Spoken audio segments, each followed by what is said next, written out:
ლიბანელმა დიზაინერმა ელი სააბმა კვლავ მოხიბლა საზოგადოება თავისი დამახასიათებელი სტილით პარიზში გამართულ მოდის ჩვენებაზე, სადაც წარსულის გაცოცხლება განსაცვიფრებელ სანახაობად იქცა. ბაროკო სტილის კლავესინის ფონზე ქვის კიბეზე მოდელები ისტორიით შთაგონებული სამოსით გამოჩნდნენ. წარმოდგენილი იყო რბილად დაფენილი ველვეტისა და ქვებით მორთული ქსოვილების თეატრალური კომპოზიცია. სააბის ხელწერა უცვლელია. ის ყოველ დეტალში იგრძნობა.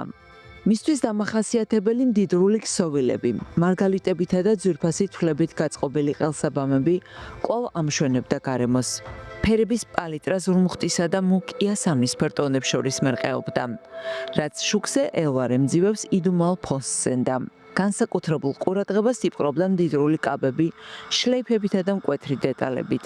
ელი სააბმა კიდევ ერთხელ დაამტკიცა, რომ თანმიმდევრულობა თავისთავად დახვეწილი ხელოვნების ფორმაა. ელი სააბის მოდა, რომელიც აღმოსავლურ გლამურსა და ევროპულ კლასიკას აერთიანებს, ბოლო 2 ათწლეულის განმავლობაში წითელი ხალიჩის განაყოფელი ნაწილია. ლიბანელი დიზაინერის სახელი დღეს ყველასთვის ცნობილია. მის დახვეწილ სამოსს ხშირად ირგებენ ვარსკვლავები, ანჯელინა ჯოლი, ჰოლი ბერი და კეით მიდლტონი. პარიზის მაღალი მოდის კვირაული 10 ივლისს დასრულდა. მსოფლიოს წამყვანმა დიზაინერებმა მოდის ინდუსტრიის მოყვარულებს გაახსენეს, რომ მოდა არის როგორც დროის ანარეკლი, ისე მისი გადალახვის ხელოვნება. მოდის წლევანდელი კვირაული გამორჩეულად დინამიკური და მრავალფეროვანი იყო. შემოდგომა ზამთრის კოლექციებში იყო როგორც კლასიკური, ისე ექსპერიმენტული ელემენტები. კვირაულის მთავარი თემა იყო ხელნაკეთი დეტალების აღორძინება. ძველი ეპოქების სილუეტების თანამედროვე ინტერპრეტაცია და მდიდრული ქსოვილების გამოყენება ახალი იდეით.